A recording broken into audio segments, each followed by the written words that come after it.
teaching about prayer. We are still on prayer. Namhlanje siku part 2, verse number 1. Once Jesus was praying in a certain once Jesus was in a certain place praying. Ithi iBhayibhile kule ndawo uJesu wayethandaza. As he was praying, abafundi bakhe babembukele ethandaza okanye babethandaza bonke, but bona bakhawuleza bakhathala emthandazweni. Ekhathaleni kwabo bahlala phansi bambukela uJesu ethandaza. Indlela uJesu awayithandaza ngayo ngokweyam i-revelation according to this scripture, it was so inspiring. They were so inspired ngendlela uJesu awayithandaza ngayo. Ithi mayiqhubeka le verse, has he finished, one of his disciples came to him and said, Lord, teach us to pray. uJesu uthi xa egqiba ukuthandaza, omnye wabafundi bakhe waza kuye wathi, Nkosi uJesu, please teach us to pray. Because indlela esikubone uthandaza ngayo, it was so inspiring. We have seen many people praying, but wena ohlobo uthandaza ngayo, which means kunezinto abazibona zisenzeka while Jesus was praying. Kunendlela ababa touched ngayo in their spirit, in their heart, ngokwendlela uJesu awayithandaza ngayo. Wayengasafundisi but wayenza practical. Awengateach about the dimensions of prayer, secrets of prayer, or how umthandazo uphelwa kanjani, but basentabeni bayathandaza. Wayenza practical lento uJesu without teaching. Because sometimes khona izinto ekungadingeka ukuthi uziteache. After uziteachile funeke sizenze practical. Umthandazo singawufundisa epulpit, after sigqiba ufundisa but funeke siphinde siwenze practical. We can teach about the fasting, after fasting funeke siphinde siyenze practical. We can teach about holiness, but after sifundise ngeholiness funeke siphinde siyenze practical. Whatever esifundisayo funeke siphinde siyenze practical. So indlela uJesu awayithandaza nga, it was so inspiring. They were so inspired and motivated to pray. Njengobana uJesu wayethandaza, uyafika lo mfundi uthi, Lord, teach us to pray. Just like John ufundisa abafundi bakhe ukuthandaza, akathi, Lord, teach us to perform miracles.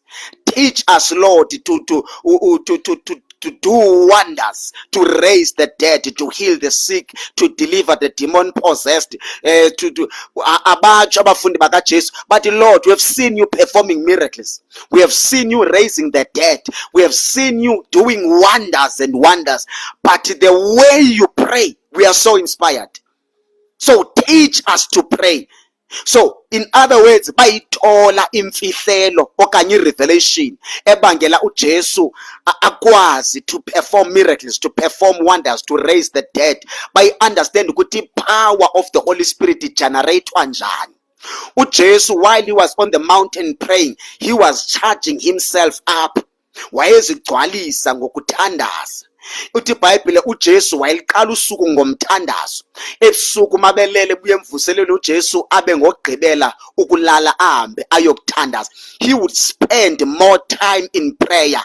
Wayengabuza ukuthi ukhathele kangakanani. Nobe emzimbeni wakho uyeva bandidiniwe, I'm so tired. Umzimba wami uyakhala, but uJesu wayesithi, I cannot compromise my relationship with God. I still have to go on the closet and pray.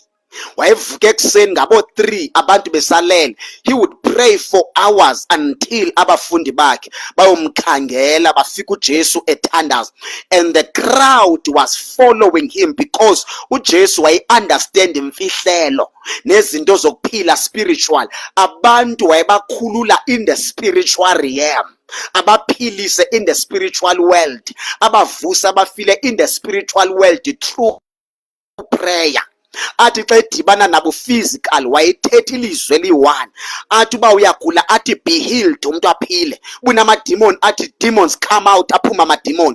Ofile athi ofileyo amvuse ngelizwi nje eliyi-1 ngamandla ayevelaphi la wayewagenerator ngomthandazo. So abafundi bakhe babona ukuthi the reason Jesus is so powerful, the reason he is so anointed is because he's spending a lot of time with God in prayer.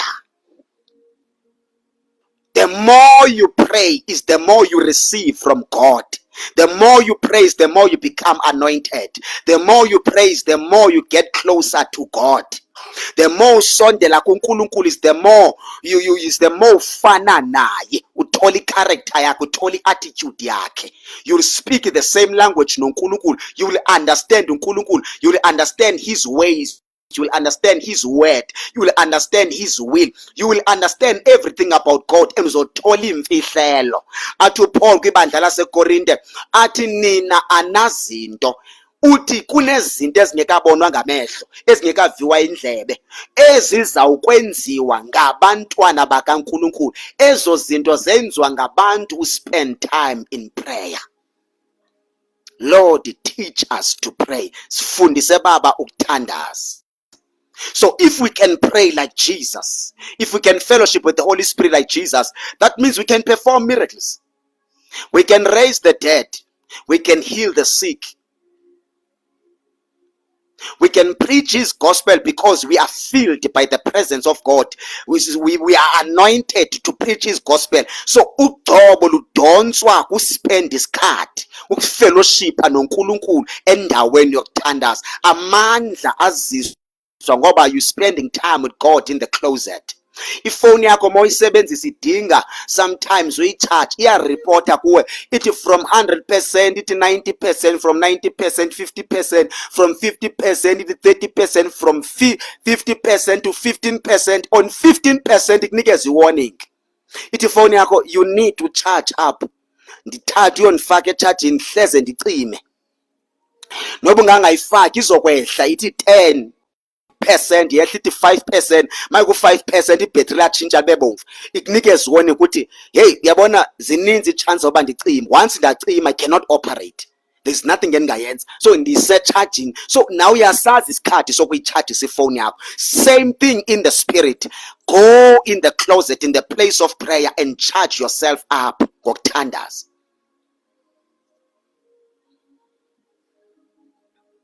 Umuntu owehla emthandazo, umuntu owehla entabeni esuka othandaza, wehle gcwele amandla, wehle phethe direction, wehle phethe impendulo. Phethe impendulo, uphethe direction. Phethe solution, because ebehleli noNkulunkulu ayikho into engadidi uNkulunkulu. Noba abantu banganga understand ukuthi sikweyiphi season. Because we have to understand, July 2026, what season is this in the spirit? According to the plan of God. What is isikweyiphi season right now? Ufuna ntoni uNkulunkulu ngathi? Angeke siyithole loo nto until we go in the place of prayer. In the place of prayer we gain a lot.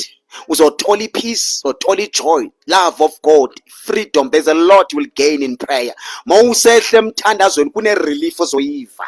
Noba une stress noba kusenzeka ntoni, but mawehle entabeni wehla uphethe ithemba nokholo ukuthi kuzokwenzeka. Uphethe ama promises, izinto uNkulunkulu akuthembise ngazo while you were in the mountain praying.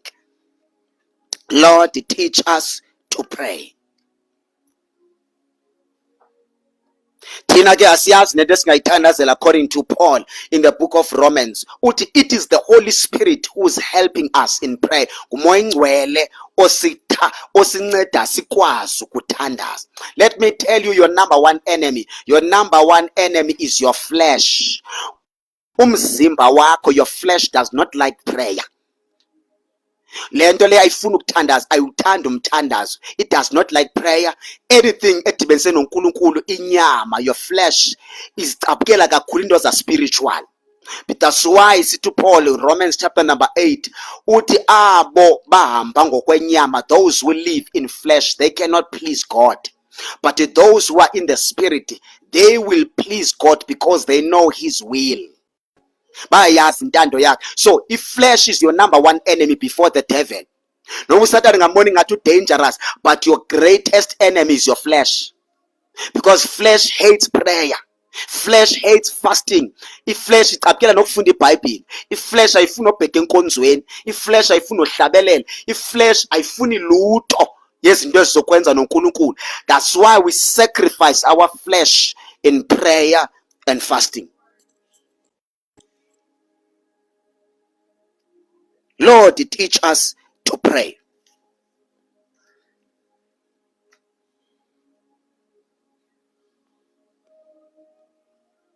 Show me one man of God in the Bible, just one man of God or woman of God in the Bible from Genesis to Revelation eyahamba noThixo without prioritizing prayer. UNoah nangona ndingamboni kusithiwa wayithandaza, but iBhayibheli iveza as someone who was righteous. It's a sign that indoda yayispend isikhathi noNkulunkulu in prayer. UEnoch kuthiwa he walked with God until he was no more. It's a sign that man was a man of prayer. Abraham was a man of prayer. Isaac was a man of prayer. Jacob was a man of prayer. Joseph was a man of prayer. Moses was a man of prayer. Joshua was a man of prayer. David was a man of prayer. Samuel was a man of prayer. Ngabachaza onke amaqhawe evangeli laba bantu, they spend most of their time in prayer. And jonge impact uNkulunkulu awayenza ngabo in their generation. Look at the generation of David, the impact yenziwa nguNkulunkulu ngoDavid. uDavid wayethi noba selenze isono but aphinda abalekele kuNkulunkulu athi, Lord, please forgive me. Go and read the book of Psalms. Imithandazo kaDavid, indumiso zikaDavid, ichaza ukuthi lo muntu wayene relationship strong with God, umuntu spend a lot of time with God. Awukwazi ukuthi I'm the David of this generation. Go and study the life of David. uDavid warejectwa ngabazali bakhe, warejectwa ifamily, wohlala ethafen, olusa igusha. uNkulunkulu wamthola until uNkulunkulu wasbuildela uDavid njengomuntu azamsebenzisa in his generation. Ngexesha uNkulunkulu ambuildayo, wabulala ibhera, wabulala nelion, wabuya wazobulala uGoliath. Ngexesha abulala uGoliath yayilixesha legraduation yaspiritual. Wayegraduate uthi I've trained you in the closet. Abantu bengekho in the desert, I was training you, preparing you.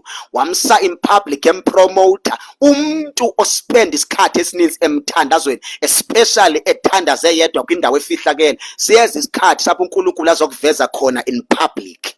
And uNkulunkulu ukholwa iproduct ebuildwe nguye, ayiperfect, ibe right. Kumbona uNkulunkulu mesenza show off ngawe, ungenazo nesuti ezinhle, ungenazo nempahla ezinhle, but benza mistake bakunikeza platform kuthi just pray for 1 minute. When you say, Father, in the name of Jesus Christ, vele chaos enkonzweni, because uNkulunkulu is showing off ngawe.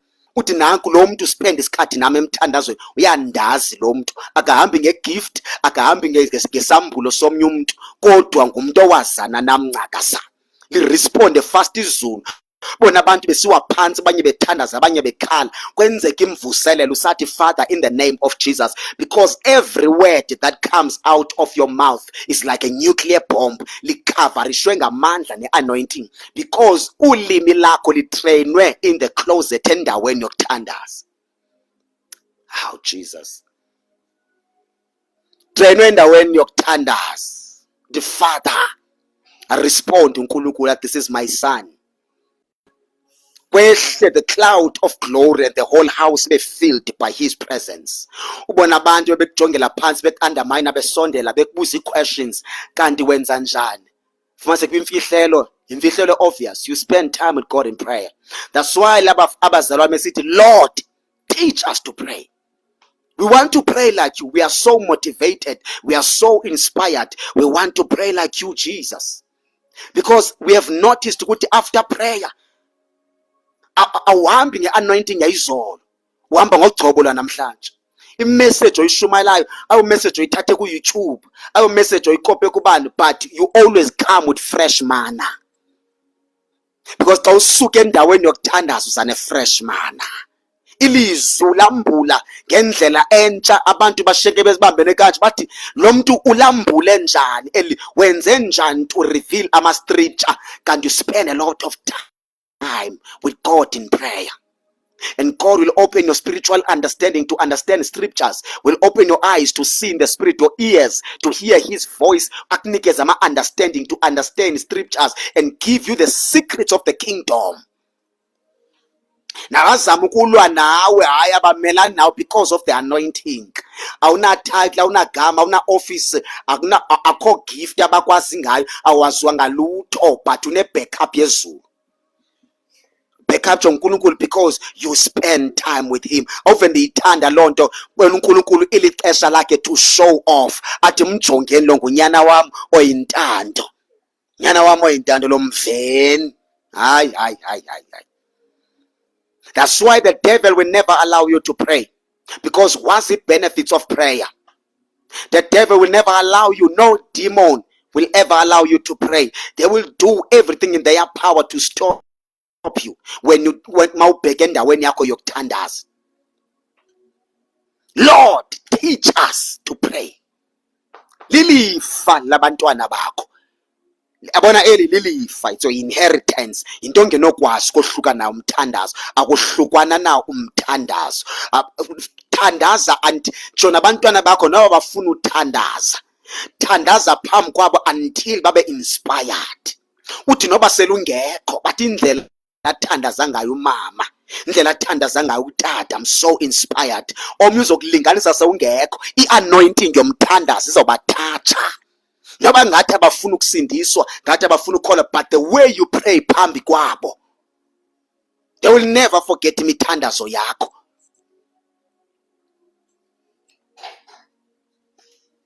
Yawuthi selungasekho makubheda, khumbula i-memories. Umama wayekade ethandaza kanje, wayeguqe lounge umama thandaza ade akhale.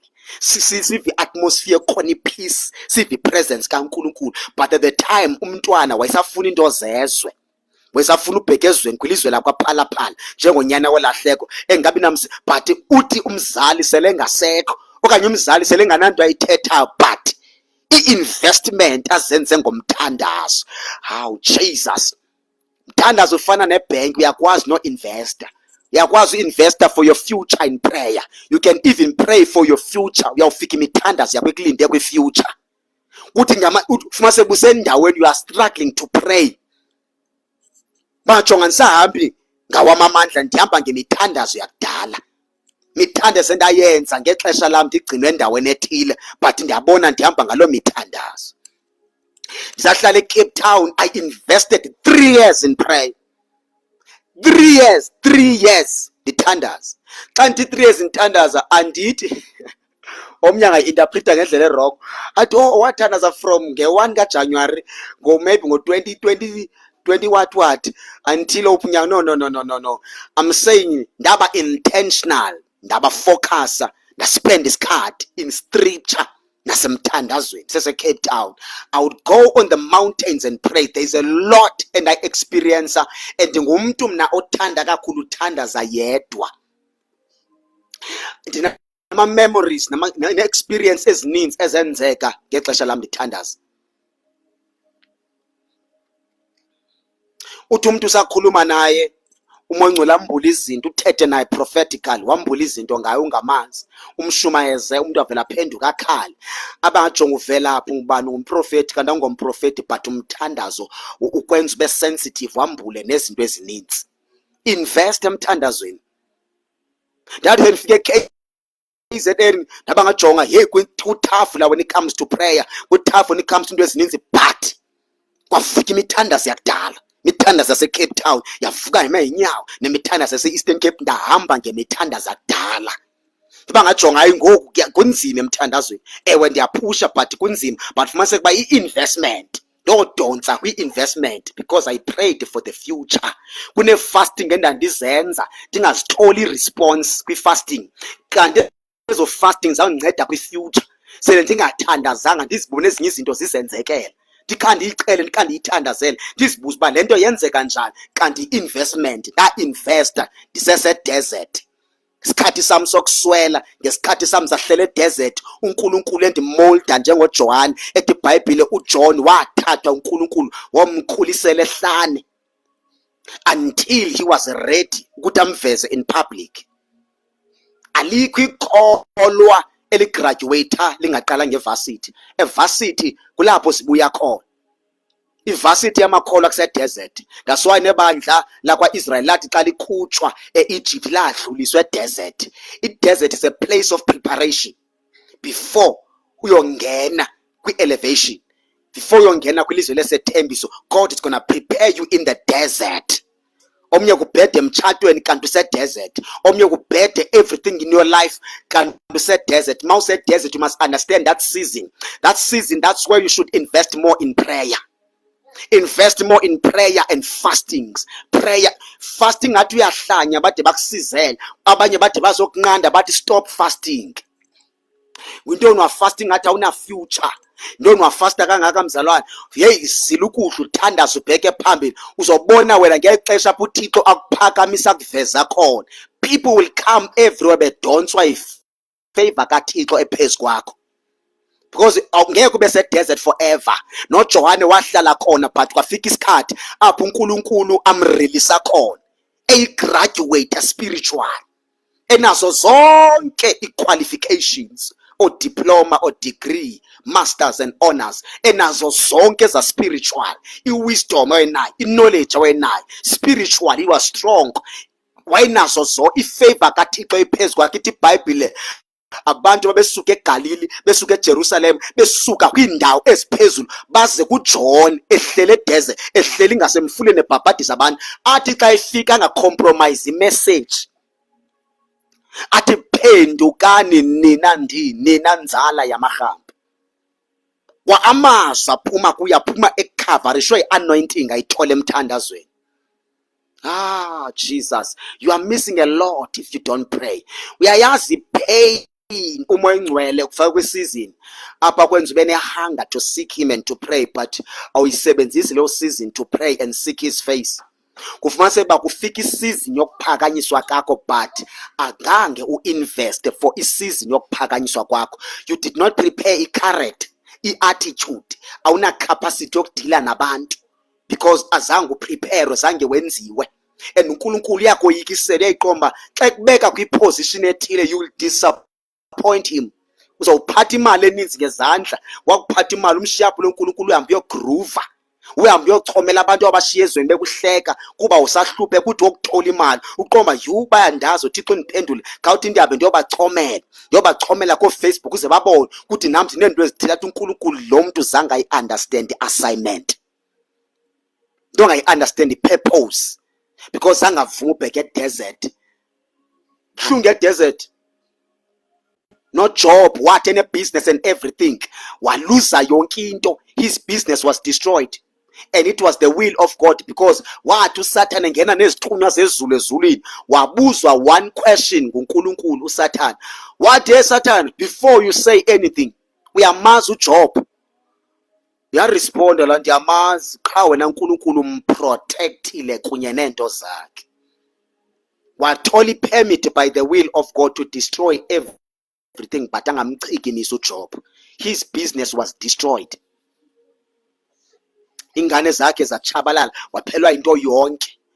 Waphinda uSatana wathi, uNkulunkulu ndimbethile ntontoni. Wathi nomzimba wakho ungawuchikimisa kodwa not umphefumulo wakhe. Kwaba buhlungu kuJob ngendlela esisimanga. Kwafika abazalwane bathi akekho umuntu onokwehlelwa zezinto kanti awumonanga uThixo. Sesiphi isono osenzile Job? Baze si-confusion. That's why nsithi uzawuthandaza uzile ukudla kuthiwe why uThixo wena engakuphenduli. You've been praying, fasting, senze into ezininzi. Uzawubona ngesikhathi se-elevation mawusowukhutshwa leyo university to graduate, into ezininzi zokuzenzeka ngespeed until uthi God stop. Yima uNkulunkulu, why? Khona umuntu oblesswa nguThixo ade akhala athi stop uNkulunkulu. Wenze njani bawuthi abantu ndithwele? Kanti akunjalo, but season yokuthi uphakanyise uvezwe. But if awufunanga awulivumelanga isizini ye-preparation, you will disappoint God. Yoba ngabantu kwi-history yale generation wabanye abantu abadisappoint uNkulunkulu, bahlaza igama lakhe. Because sinencwadi ze-history kuthi i-generation yosifungu baninzi abazalwane who have disappointed God, bashame igama lakhe. abanye bathatha i-blessings zakhe bayozidlela etshwaleni eziklabhini.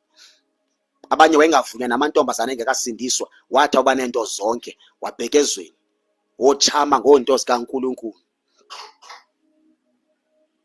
So umthandazo will train you, will prepare you and make you strong, spiritual, mental. There's a lot oyigayina ngomthandazo. There's a lot you will gain ngomthandazo. Oh, Jesus. Lord, teach us to pray.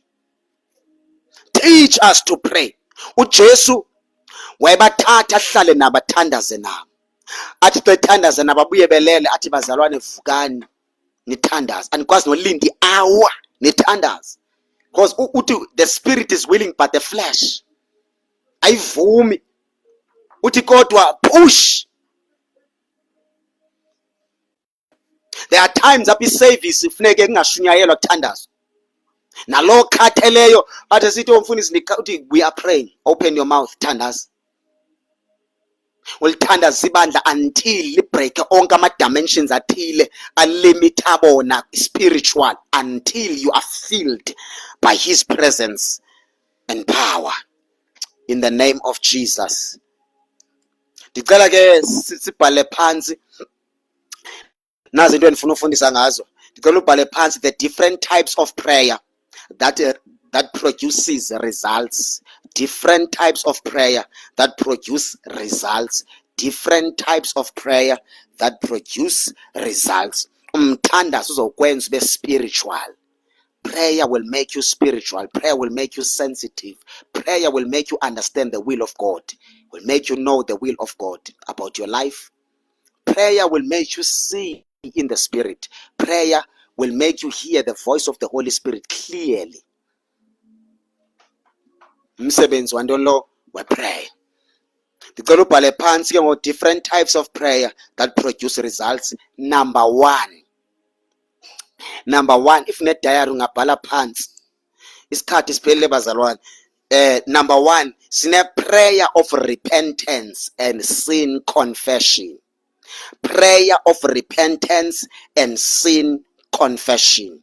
When you read John chapter number, 1 John, when you read 1 John chapter number 1, we're gonna read verse number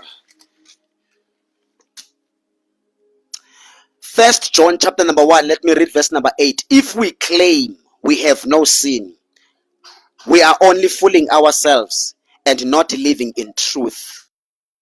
Ukuba sithi thina asinazo izono, siyazixokisa kwaye asiphili kuyo iqiniso. Verse number 9. But if we confess our sins to him, he is faithful and just to forgive our sins and to cleanse us from all wickedness. All wickedness. Umthandazo where repentance and sin confession is the gate. How build a relationship noNkulunkulu is the first gate. After sewamkela uJesu wasindiswa kwi-covenant, i-first gate when you build a relationship, it is prayer of repentance and sin confession. What is prayer of repentance and sin confession? Is when you stand before God and say, Lord, I am a sinner and I repent. Please forgive me all of my sins and wash them away with the blood of Jesus. Ndiyavuma mna Thixo u-1 2 3 ndimenzile. Ndiyavuma ndinomona, ndiyavuma ndinje, uzivume izono zakho phambi kwakhe ngokuthandaza. Ungazifihli, ungapretend uzichaze ngobunjalo bazo. Andizuhlala kakhulu le topic of sin confession, repentance and sin confession because kudala ndiyishumayela. So is the first gate, igate yokuqala. Awukwazi ungena kwezinye igate zemithandazo ungaqalanga kule. Apho uvuma izono. After sewuvumile waconfessa zonke bese uyarepenta. Ukuthini repent is when you change your ways.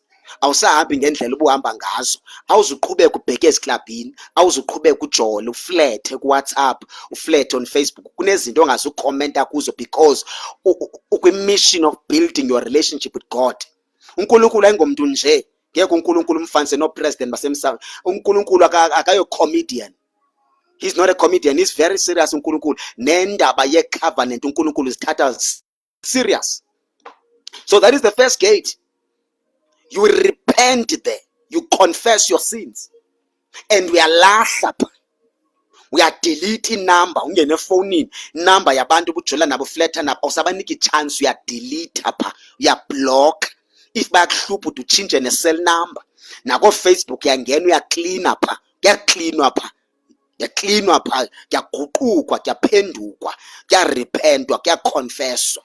Nezinto ivoice ezawuthi uthandaza xa uthi baba ngixolele kuthiwe nento ethile xa ugqiba uthandaza uyoyisusa. Izithixo ozikhozayo uyazilahla, uyurepent kuzo zonke iindlela ezingekho right.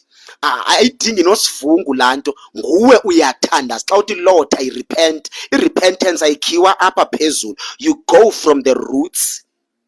Lahla konke izinto ezimenza uNkulunkulu aphazamiseka angabikho right about your life. Uthi umbuze question, very important, umbuze question. Uthi uNkulunkulu yintoni ekwenza engandenza ndingabi, yintoni endenza ndingabikho right now? You understand? It's the first gate. Yalahla pha. You don't pretend pha, uyalahla pha, uyaphenduka. Awuziyokhangela umshumayeli that will motivate ukuthi uhlale kwisono. Emve usebenzisa igrace, igama elithi grace. Siyayi-understand igrace, believe me. Nathi sinazi iBhayibhile, esinayo uMoya Ongcwele. We understand igrace deeply. Siphila under grace. Igrace nomthetho wayo spiritual. Kodwa nduzukhuluma ngayo indaba yegrace. So ndizawumveza ukuthi ungahambi uyokhangela umshumayeli othile kwi-YouTube that will motivate you. Ungahambi uyokhangela umfundisi othile nebandla elithile. I know there are many kinds of pastors. If ufuna umfundisi osela utshwala uzomthola. If ufuna umfundisi ojolayo novumela ukuthi ujole ebandleni uzomthola. If ufuna umfundisi olixoki, specialize when it comes to amaqhinga noxoka, ngeke umuntu ulisokole lo bandla nalo mfundisi somthola. Xa ufuna ibandla kwavula sibhuqe, wenza into oyithandayo, ufuna ukwenza amasiko uyawenza. Ibandla enjalo soze ulisokole uzolithola. Mawufuna ibandla liserious ngoThixo nendaba obheke ezulwini uzolithola. Ngeke usokole. Bakhona abefundisi bayanhliziyo kaNkulunkulu, bakhona abadlalayo abangathwelanga but badla. All kinds of preachers khona emhlabeni. If ufuna i-false prophet uzozithola, ufuna abathengisa i-oil uzobafumana, ufuna abathengisa amanzi, wanoba yeyiphi the kind of preacher oyifunayo. But when you intentional nge-relationship yakho noNkulunkulu, nansi first gate, umthandazo we-repentance and sin confession. When you read the book of Acts chapter number 2 verse number 47, kuthiwa uPetro washumayeza abefundisi bomthetho nabaFarisi nabantu bakwa-Israyeli xa besithi after baptism of the Holy Spirit, kuthiwa bahlatywa lizwi. Lafika izwi langena ngaphakathi in their hearts, langena ngaphakathi, babuza i-question, senze njani? Wathi uPetro, repent therefore. Repent kwizono zenu. So i-repentance change your ways. I-repentance uvuma ngomlomo, confess izono bese uthatha i-action. Uba endlini yakho bekhona utshwala, uvule efrijini uthathe uyophahlaza, awunikeli ngabo. Izinto uNkulunkulu athi zirongo kuwe awuzithathi uyonikela ngazo komnye umuntu, uyaziphahlaza, usifaka emlilweni, uyazitshisa, because userious ngendaba ye-relationship. Masidlule ke phaa kwindaba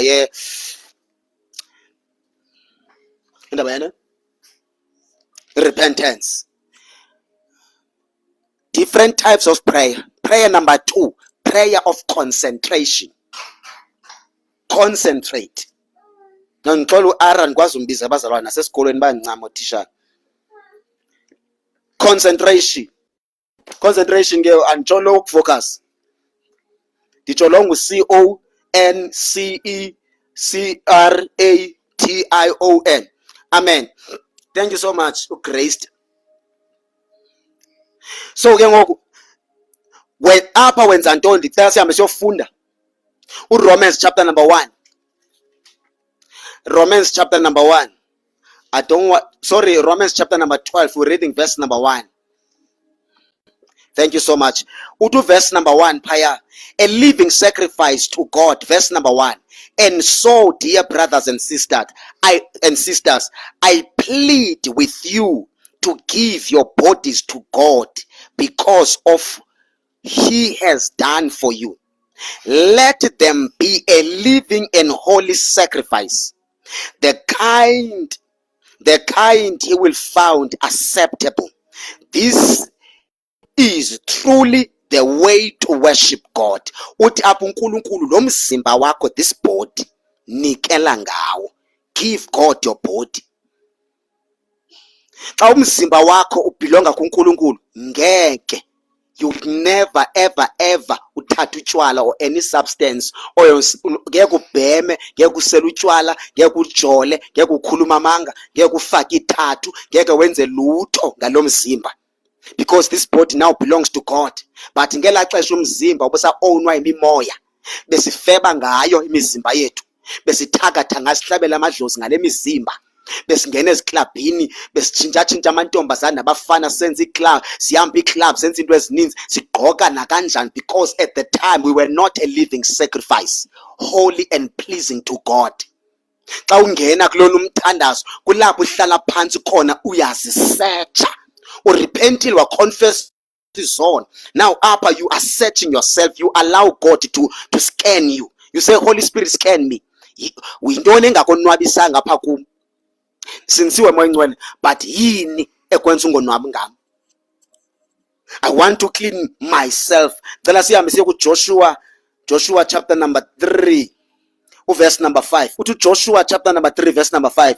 Then Joshua told the people, purify yourselves, for tomorrow the Lord will do greater wonders among you. Oh dear. Purify yourselves. Joshua chapter number 3 verse number 5. Purify yourselves, for tomorrow the Lord will do greater things among you. uNkulunkulu ufuna ukwenza into ezinkulu. Uthi kodwa qalani kumthandazo wokuzingcwalisa. Prayer of concentration. Ukuzingcwalisa. Hlale phansi usikeni wedwa. Avoid zonke ivoice ezinga-encourage ukuthi sacrifice xa wenza le mithandazo. Uhleli wedwa nguwe nomoya engcwele, uthi moya engcwele, scan me and please be honest. Is more than willing ukuba honest kuwe. Umoya engcwele uzokuskena athi lungisa la, lungisa la. uNkulunkulu ufuna ukwenza greater things ngam nawe, but ufuna senze lento njengoJoshua apha kuthiwa before ungena kwilizwe lesethembiso, bahleli ngasemfuleni iJordan, they have to cross the river, bawungena kwilizwe lesethembiso. Uthi uNkulunkulu, before you go there, awukwazi uhamba nampha unless uzingcwalise, because you have to cross the Jordan. Before you cross, Joshua, zingcwaliseni nonke nilibandla, then tomorrow I will do greater things. Abanye babuza, wa uNkulunkulu engasaperform ama miracles, wa uNkulunkulu angasenza into ezithile, wa uNkulunkulu slow, wa engaphenduli. Uquestion epharmacies buza zona, sike singasi questions kuye sizise kuthi, am I still walking in holiness? Am I clean according to the word? Because uNkulunkulu will never drop his standard of his word ngenxa yomntu. Go and it's proven in scriptures ukuthi uNkulunkulu, he does not compromise his standard sezwi lakhe because of umntu. So Joshua, tomorrow I will do greater things. Thathi bandla ubheke nale ntabeni niyozingcwalisa kulo mthandazo uthi, Lord, cleanse me. Cleanse me, Lord, my spirit, my soul's memories. Memories. Abanye basokozwa ingqondo. That's why sithi uPaul ngapha ya renew your mind by reading scriptures. La mthandazo very important. uMoses xa izoqala iministry ithi iBhayibhile, in the book of Exodus, uMoses uhlangana noNkulunkulu ehlane in the desert, ubona isihlahla sivutha, wane interest, mayisondela kwathetha ivoice yathi, Moses, le ndawo ome kuyo ingcwele, khulula ezinto zigqokile. So kule prayer of concentration kulapho uNkulunkulu akuhlephula izinto ozigqokile, nezinto ozithembile, nezinto obambele kuzo, uyacleanwa pha, because the Lord wants to use you. Omnye umuntu ucimafama xa ndithi uNkulunkulu uzokusebenzisa enkonzweni, omnye ucimafama uzoba ngumfundisi. If usebenza emall, uThixo uthembe wena ngala mall, you are deployed as a soldier of God. Izulu lithembe wena. If usebenza eCentury City, useCape Town, usebenza eCentury City, that is your territory. izulu lithembe wena ngalandawo. Akho mfundisi wakho ozohamba abheke eCentury City ngoba usebenza eCentury City. Kuthenjwe wena ezulwini, you are deployed. But before kufuneka utrain wenze izinto endikhuluma ngazo. Allow God to prepare you. Can you imagine wenze prayers emall, utshintshe yonke abantu nestaff sakho neemanagers zakhona. Fumase kuba emsebenzini abantu bayeka nokuntshontsha, babamba isikhathi, bahlonipha izinto, kuthiwe why kunjena, kuthiwe ngumzalwane ubani. Kuyodala le transformation wanzisa imvuselelo. Ubona le mvuselelo lapha is because of uba uzibone so appreciatewa nangabantu abakhulu, so promotewa, kuthiwe you are the pastor of this mall. Awunathaki, awunantoni, because ubamba ama-instructions owanikezwa uMoya Ngcwele othi concentrate yourself because tomorrow I want to do greater things. Omnye unguteacher, njengophawu ngutitsha nobe khona uprincipal, but uNkulunkulu ujonge wena. You are deployed as a soldier of heaven. Kujongwe kuwe ezulwini, kuthi hayi apha sithemba ubani sibeke yena. Maybe you don't understand your assignment. Because noba umfundisi evangeli senza zonke izinto, but abantu abaninzi enkonzweni bazawuza nawe kule ndawo osebenza ku, you are deployed.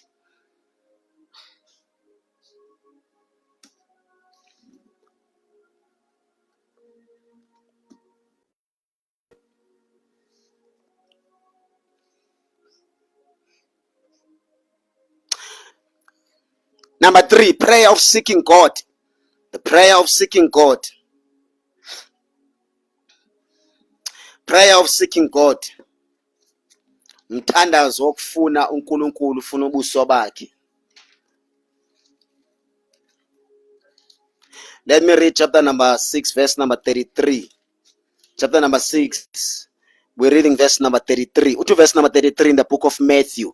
Seek the kingdom of God above all else, and live righteously, and he will give you everything you need. And siphinde sihambe siyofunda naku Jeremiah chapter number 29.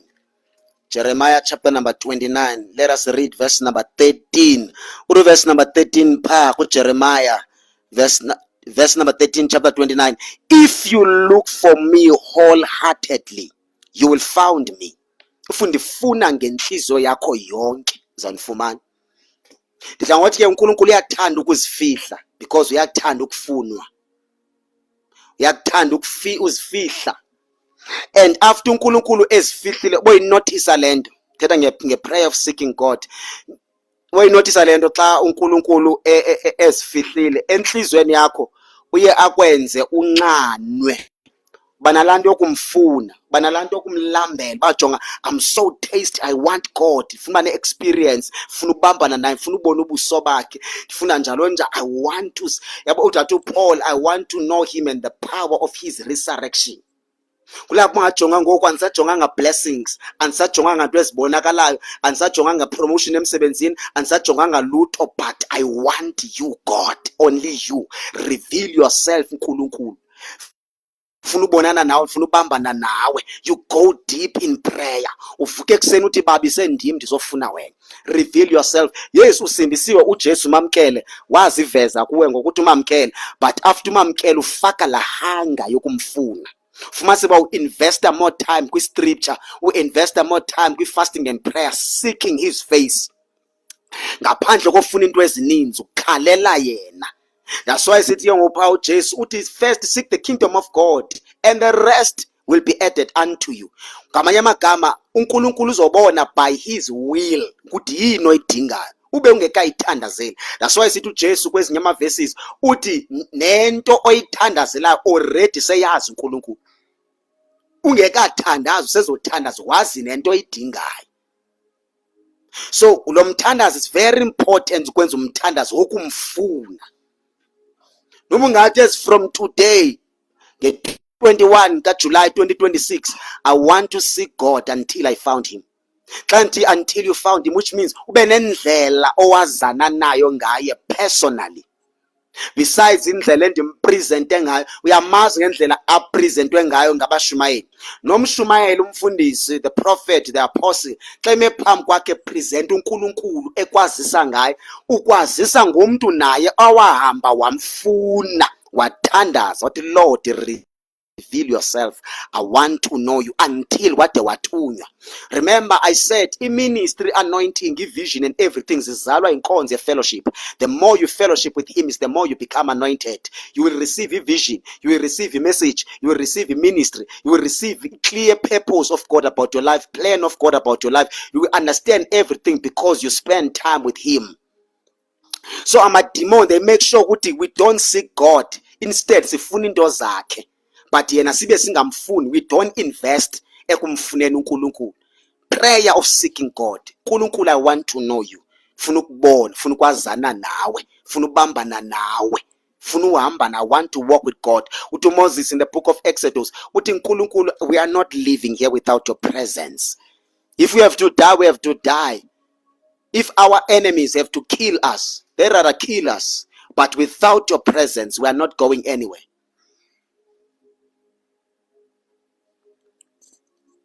Without your presence, Lord, we are not going anywhere. We are not going anywhere without your presence. Prayer of spiritual warfare. Umthandazo wokulwa. Number 4, prayer of spiritual warfare. Prayer of spiritual warfare. Umthandazo wokulwa. Phinde uyibukele video pha ku YouTube. uNkulunkulu enceda. Ephesians chapter number 6. We're going to read Ephesians chapter number 6. Ephesians chapter number 6. Let us read from verse number 10. A final word. Be strong in the Lord and his mighty power. Verse number 11. Put on all of God's armor so that you will be able to stand firm against all strategies of devil. Verse 12. For we are not fighting against flesh and blood enemies, but against the evil rulers and authorities of the unseen world, against mighty powers in this dark world, and against evil spirit in the heavenly places. As of verse number 13. Therefore put on every piece of God's armor, so you'll be able to resist the enemy in the time of evil. I want to say this when I chaza before, that in this world sikwi war, a serious war. Sikwi war is serious. Amademon ayasilwa, uSathana, ama-devil worshippers, zonke nje i-kingdom of darkness is fighting ngandlela zonke. So umthandazo kulwa, if uyayikhumbula iservice yayizolo siyivule nge-war, sithe siqala nje ungena sabe sithandaza si-destroy. So uthi kabo Paul, wear the full armor of God and be ready for what?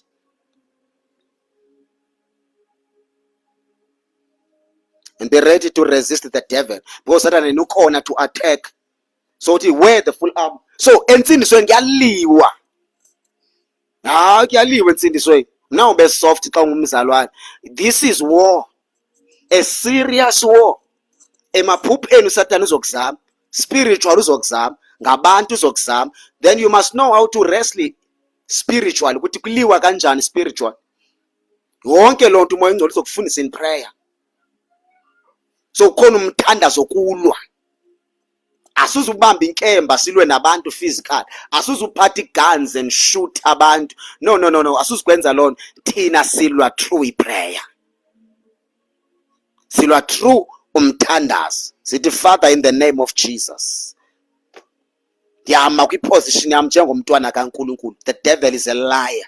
Bese uyathandaza. Sawuyeka ke umthandazo to destroy demons, to pray against principalities, powers and forces of the dark world. They are schemes, strategies. La mithandazo sawuyeka kudala lo mthandazo. Says mithandazo soft kakhulu. There are times in your life apho funeka ukuphakama uthandaze ulwe. And fight ulwe until ude uve spiritual ukuthi imimoya emininzi uyidestroyile, eminye ipheke ithathe zonke ibags zayo baleka yemka because of umthandazo wenzini. Basa umlilo. Abantu bakudala babethanda uthandaza babasa umlilo, and as a result uSathane wengakwazi ukwenza ezinye izinto because they understood how to wrestle in the spirit. Each generation yet is struggling to fight in the spirit. We don't know how to respond when the enemy attack. Whenever you are being attacked, you are looking for pastor, you search inamba yakho yakho, hey mfundisi ngicela undithandaze ndiphupha kakubi, hey mfundisi ngicela undithandazele mfundisi ngicela undithandazele. You don't know how to wrestle in the spirit. Awazi ukuthi kuliwa kanjani. You lack no spiritual weapon as a child of God. You have all spiritual weapons, but impi yakwamoya impi. You must know how to fight in the spirit, how to deal with demons, how to deal nama forces a spiritual attack, how do you respond, njalo njalo. So zitrain uthandaze ulwe unegama lika Jesu, unegazi lika Jesu. You have the word of God, which is the sweet sweat of the spirit. Yeah, God is on your side. There are angels of God. Unento ezininzi manje adingabala kutshona ilanga. You lack no spiritual weapon. Nebalekile makwi-position right noNkulunkulu. And when you pray uthi Satan, I destroy you and your kingdom in the mighty name of Jesus Christ. Le ndawo yonke le yonke le ndawo is under authority kaNkulunkulu. I squash and I destroy every spirit that's operator kule ndawo. Ninami moya esebenza apha niyatsha, ndiyani-destroya. Moya Ngcwele, come and take over. Abantu ababanjwe apha spiritual bakhulula ngenkani, ndiyabalanda, ndiyabakhupha nabagcinwe phansi kwamanzi emkhathini nguSathane esibhakabhakeni. Ndiyabalanda, ndiyabakhula konke ama-department omkhathi in my area. Ndiphethe igama likaJesu, ndiphethe umlilo, ndiyabakhulula bonke in the name of Jesus. Abathakathi aba-deployed uzobamba i-community, babe in charge of the community, benza abantu badakwe, benza abantu baphuba, abantu basebenzisa i-drugs, abanye bafebe, abanye nina amadimoni, ndiyani-destroy. I'm taking over kule ndawo. Destroy onke ama-territorial spirits, because you understand how to wrestle in the spirit. That's why I said to Paul, before you even wrestle in the spirit, you must wear the full armor of God. Before you even fight as a soldier, wear the full armor. Uyayichaza ke Paul uzosifundela ekhaya ukuthi what is the full armor of God. Uyichaza kakuhle ke Paul wena uzosifundela. Sayiyeka lento kulwa is because siphila kwisikhathi sefoni. Ukhangela umfundisi okho, ukhangela abazalwane okho, emzalwane hayi ziyabuya khona ithandaze ake sithandaze namadimoni ayakubona ukuthi hayi man lo mzalwane lo whenever si attack ubalekela kumzalwane obani. Uyawufona ngenye imini ungamthola efonini, uphinde ukhangela omnye uthi wakumfumana uphinde. I mean, you must know how to wrestle in the spirit. Siyafundwa ke scripture. Prayer of intercession. Number 5, it's prayer of what? Prayer of what? Prayer of intercession. Let us go to 1 Timothy chapter number 1. We're reading verse number 2. 1 Timothy chapter number 2, sorry. Chapter number 2, we're going to read verse number 1. Go to 1 Timothy chapter number 2, verse number 1. I urge you, first of all, to pray for all people. Ask God to help them, intercede on their behalf, and give thanks for them. Uthi apha uPaul ebandleni unikeza ama-instructions kwi-prayer of intercession. Kwi-prayer of intercession, it's when you stand on the gap and pray for others. Thandazela abanye, you go deep in prayer, uyabakhalela, uyabalilela, uyakhala ngabo ukuthi uNkulunkulu iba nomusa, shwele, balande, bakhulule, uthandaze, ukhale. Yini uNkulunkulu, yini Moya Ngcwele, yini bani. Umthandazo we-intercession awenziwa ngabazalwane abathile abaspecialize ngawo. Anyone should do this prayer. Abantu be-community yakho, abantu osebenza nabo, they need this prayer. And nguwo ozokwenza this prayer, nguwo ozokhala kuNkulunkulu before his holy throne. Uzondlale phambi kwakho uthi uNkulunkulu shwele iba nomusa. Save your people, khula abantu bakho. Save our communities. We pray for abantwana bethu baphela zi-drugs. We pray for abantwana bethu baphela i-teenagers, ba-pregnant, sisencane, akusekho mitshato. uNkulunkulu sizokhala, sizothandaza. We can see ukuthi communities is dysfunctional. We can see the spirit of corruption ku government. We can see ukuthi unemployment eSouth Africa kunjani. But Lord, we have come sizokhala for our nation, sizokhala for isizwe sethu, sizokhala. So badingeka abantu abakwazi ukulila bethandaza kwi-intercession. Umuntu engasacabangeli yena yedwa but ekhalela abanye abantu. uNkulunkulu siyacela, siyathandaza, yizwa imithandazo yethu.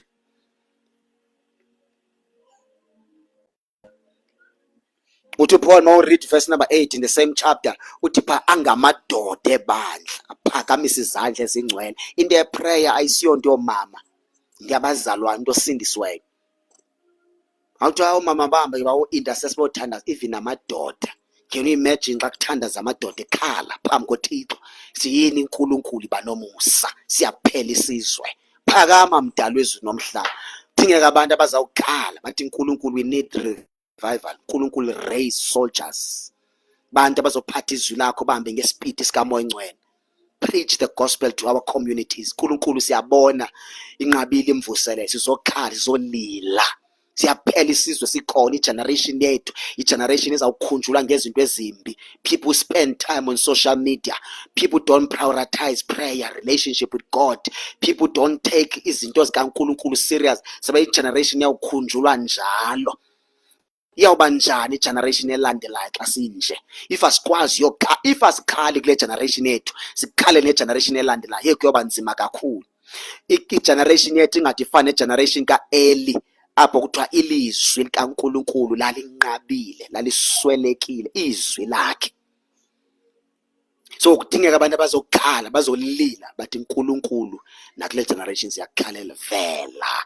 Family zethu ziyaphela, ezinye zihlabela amadlo zikhonza uNkulunkulu. There are false prophets everywhere, but uMoya Ngcwele we are here. Sizoma phambi kwakho, asizokhalela imoto, asizokhalela umsebenzi, asizokhalela yewe ama-blessings. Yakwazi uNkulunkulu, you can do it, but Lord please remember us, remember our generation. Lo mthandazo awumfuna umuntu selfish.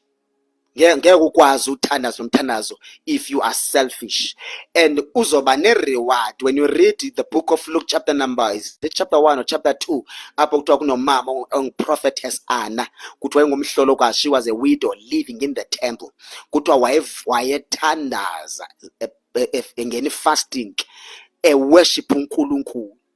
Kunotata same chapter kuthiwa nguSimeon, naye wayethanda. According to my own revelation,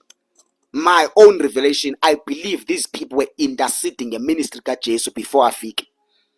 Babekhala ukuthi athi xa efike senza umsebenzi abe nawo amandla omelana nento zonke, because uJesu ufike ngexesha kunzima ngalo kakhulu emhlabeni. Abantu demon possessed, abantu begula, demons were everywhere. According to history, from the book of Malachi to the book of Matthew, it's been 400 years uNkulunkulu engasathethi njona ngabaprofeti, until wazovela ngoJohn waphinda wavela nangoJesu. Can you imagine for 400 years uNkulunkulu wethule uthi uSathane wayesenza into ayithandayo? That's why wathi uJesu xa ifika jonga indlela uNkulunkulu wayemsebenzisa ngakhona. So prayer of intercession is very important, to stand on the gap and pray. Kwa iservice iyathandazela ku-intercessor. Njengoba simane sisiza apha ku-TikTok lama services, ungathi I can't wait uba ingene imvuselelo ngo-8 o'clock, ingabe ukhona othandaza ngosivungu othi Lord, I'm standing on the gap and I pray for him. Protect him, Lord. Anoint him more. Njalo njalo, like ukhona umuntu okwazi uzinika isikhathi athandaza, athi go deep emthandazweni.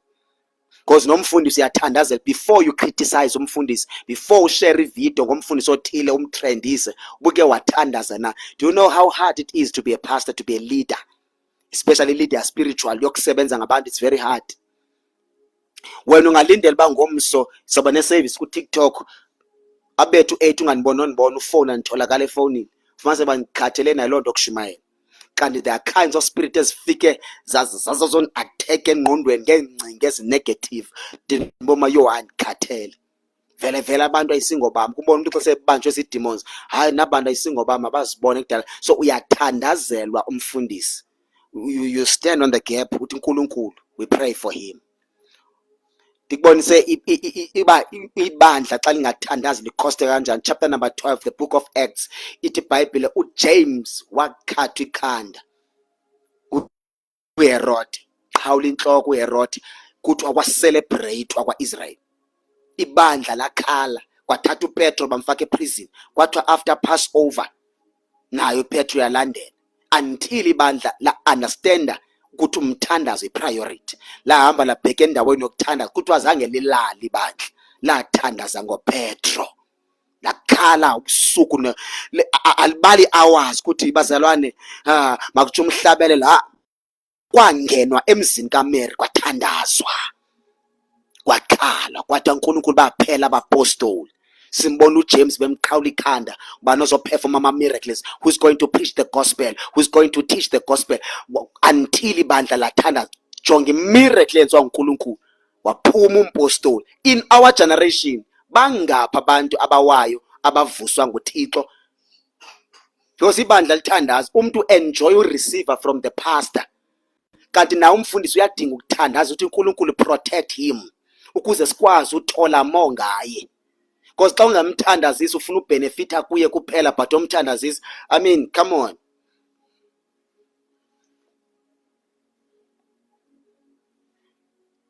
Ufuna ubenefita but uthandaza. Uyabona yabakhosta kanjani kwincwadi yezenzo, the book of Acts. Balose uJames, ba-understand ukuthi yeyi lento shaya izandla, si-enjoy anointing, si-enjoy ama-teachings without ukusupporta lo muntu ngeprayer, without ukwenza sure ukuthi lo muntu lu-right. Bayi-understand ba noPetro sizomluza, let us go and pray. And bengenayo i-hope yobuthixo angaphendula njani. uNkulunkulu waninyanzela bathumela ingelosi. It's the same thing eyenzeka kubani namzalwane uPaul and Silas basejele, bona baqoma sizulinda ibandla kuze lisikhuphe, let me pray.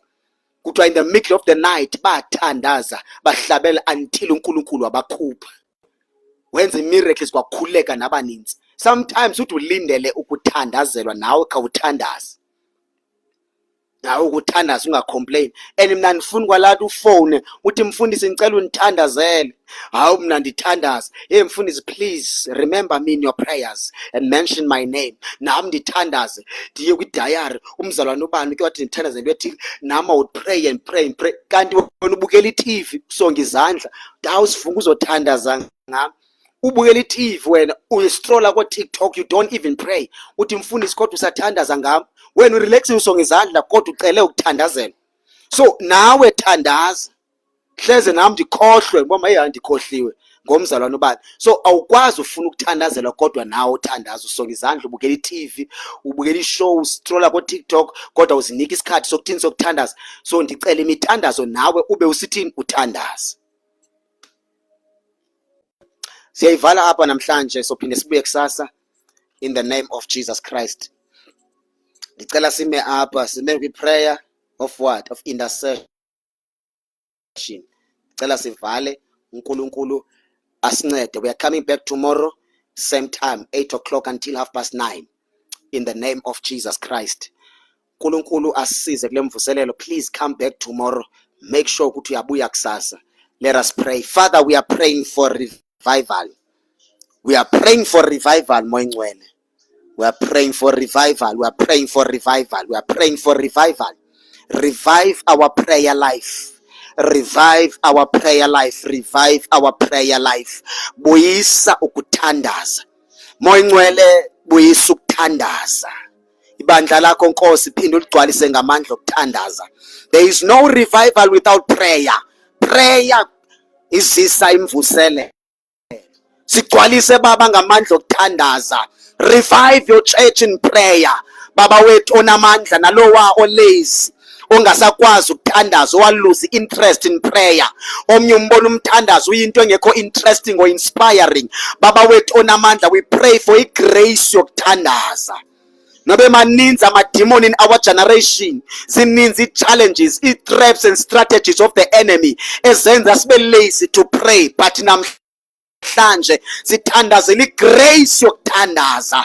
Baba wethu onamandla, sithinte ngesandla sakho esinamandla, masive sibanjwa sisandla sikamoya oyingcwele, sive imvusele, sive umlilo, sive anointing, sive touch, sibuyele mthandazweni. Noba leliphi demon ebekade livalile uba singathandazi, namhlanje sithethe inkululeko. Baba wethu onamandla, uyakhululeka umthandazo. We are breaking every limitation in the spiritual world esilimit imithandazo ukuthi kungathandazeki. Lento eyenza kube nzima ukuthandaza, benzima ukugqobhoza xa sithandaza. We are breaking zonke ezo zinto. Baba wethu onamandla, we are kicking the doors down, every burglar in the spiritual world, every door, every wall of limitation in the mighty name of Jesus. Baba, let imvusele lokuthandaza, mvuselelo yokuthandaza makuthandazeke moyingcwele ngegama likaJesu waseNazareth.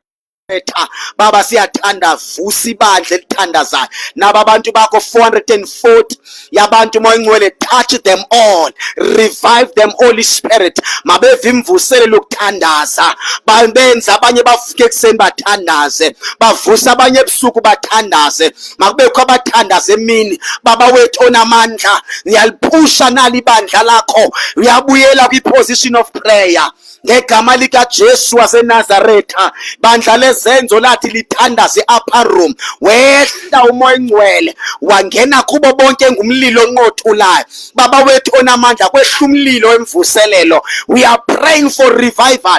We are praying for revival in our lives in the mighty name of Jesus. Oh my Jesus, my Redeemer, Master Jesus, hear our prayer, oh God, in the name of Jesus. Ngegama likaJesu, ngegama likaJesu, makangabikho salayo. Touch lowa nalowa, makeve touch kamoya ngcwele, makeve inkululeko, ababotshiwe bayakhululeka ngegama likaJesu. Touch your people, Lord, set them free in the mighty name of Jesus. We break every chain uSathana ababambe ngawo in the name of Jesus.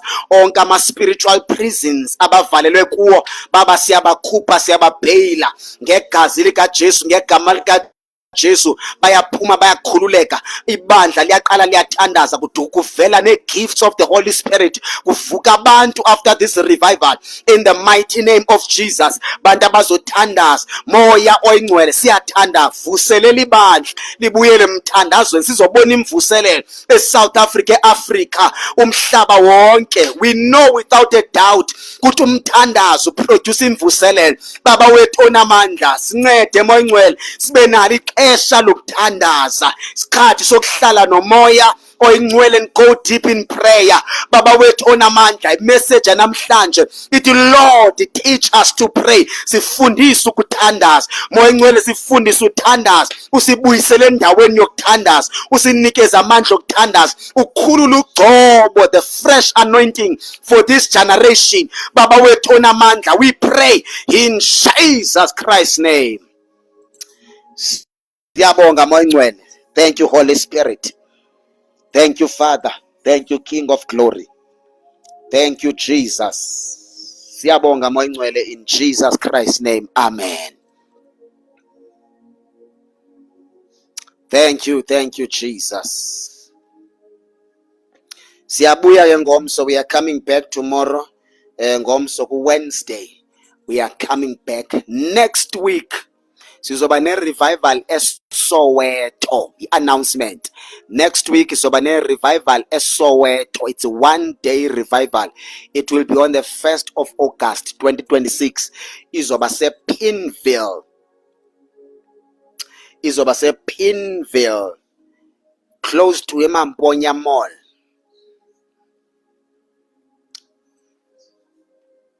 Yes, ePinville zone 4. Uba uyangena kwi-account yami uzoyibona i-poster. If you are in Gauteng, kuzo zonke imistake ozenzayo, you cannot afford to miss this revival.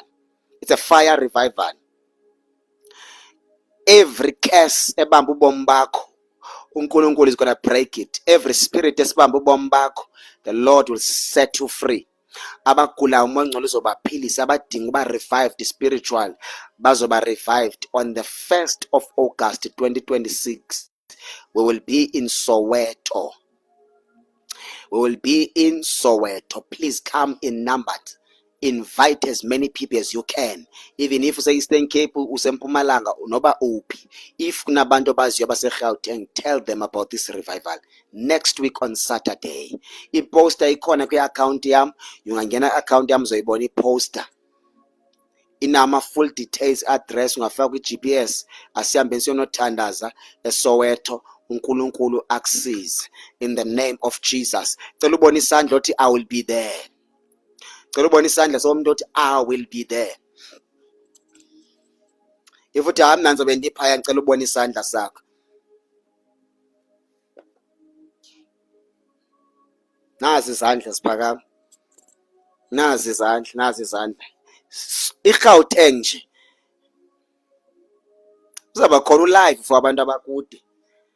Ubuse-Pretoria asibhekene eSoweto. Se-Kruger stop. It does not matter if you are in Gauteng, asihlanganeni phi eSoweto. La revival I know ine-impact enkulu ezoyenza. Can you imagine if umoya ongcwele yakwazi ukwenza i-revival efonini sibe bangaka? How much more i-revival ya physical? How much more masihlangene sonke endaweni eyi-1? How much more masihlangene endaweni eyi-1 sithandaza? If umoya ongcwele yakwazi basebenze kangaka apha efonini, how much more masendaweni eyi-1? So if you're around Gauteng, don't allow the devil akunikeze a million excuses ukuthi ungayi-attend that revival. I will see you there. May the Lord bless you. If ufuna unikela, you would like to give and support la mvuselelo, ngicela ukunikeza nansi i-cell number yami. In your heart kuyabeke ukuthi hayi ndifuna unikela kuzoba nemvuselelo naseSoweto. Ngicela uthathe yona inamba yami ku-071 94 98 702 071 94 98 702. uMybell Stories nawe thatha abantu abe eKatlehong siyonohlangana eSoweto.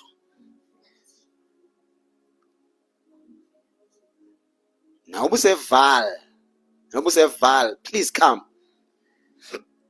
Awunokodlulwa ngabantu abasuka straight from KZN bazokhonza la. Hayi asiyonohlangana khona eSoweto. Ungani WhatsApp iDavidton, I know kulabazalwane baseDavidton esikhonza na bazoba bekhona eSoweto. Ungakhangela ba kwakho noba uyi-1 apha kuTikTok engizohamba nayo, hey anoba uwedwa na ukuthi ndikhona eKatlehong. Sisithanda Ayanda ukhona ival asihambeni siyeni asiyonobonana khona egameni lenkosi uJesu waseNazaretha. iGauteng iyathanda ayithandi sizobasa umlilo. uSathane uzocommit suicide, uzawuthatha intambo uSathane azihenge. Sibhizi ngosibhali obituary kaSathane, sibhizi sibhali obituary kaDevil because ifuneral yakhe sizamdestroya, sizomchisa. Ngeke uyenze mistake yokuphoswa ilamvuselelo. Just one day, there's a lot uNkulunkulu azoyenza. See you there. God bless you. Noba uzobe ungekho kwayisupport imali lemvuselelo nakokunikela. Kwayisupport nakokunikela. Sina 4 months silapha eGauteng. There's a lot sisayidingayo even nase kwezimvuselelo sizenzayo. There's a lot esiyidingayo. There's a lot. So if in your spirit umoya ongcwele uyakuphusha ukuthi unikela, please nikela. Inamba kaWhatsApp ngo-071 94 98 702. If umoya ongcwele uthi nikela, please support. Ngayijabulela kakhulu isupport. Kakhulu. uNkulunkulu akubusise usenza kanjani. Asihambe nje bazalwane siyodestroy uSathane nedemons zakhe. Siyothola imvuselelo umoya ongcwele asincede nathi ezintweni zonke in Jesus name. Ku-YouTube uzoyithola imessage, ngizayidownloada, make sure ukuthi ndiyayifaka. Tomorrow ngizothetha nge-fasting because fasting soyenza on Thursday. So tomorrow I will explain nge-fasting before siyenze ukuthi izohamba kanjani. God bless you. Inamba kusisiphethe cela uphinde uyibhale 071 94 98 702 071 94 98 702. That's my number. God bless you.